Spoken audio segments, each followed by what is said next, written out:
Paris was the scene of the latest effort to find a diplomatic solution. EU foreign ministers met with US Secretary of State John Kerry and Russian Foreign Minister Sergey Lavrov. Western powers have urged Russia to enter into talks with Ukraine's new government. It's hoped that face-to-face talks will defuse the crisis. Today we are trying to use every diplomatic opportunity to bring Russia and Ukraine into direct contact with each other at a senior level.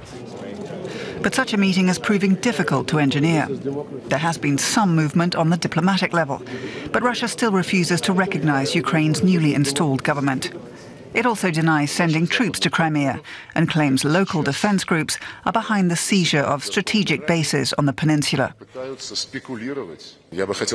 I'd like you to explain to me what you mean by pro-Russian forces. If you're referring to the self-defense forces created by the Crimean people, we do not have any power over them.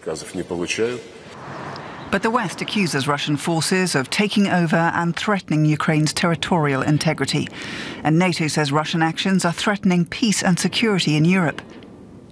Earlier, the Ukrainian Defense Ministry said Russian forces had partially seized 2 Ukrainian missile defense bases in Crimea, Cape Vierland near Sevastopol and Yevpatoria further north.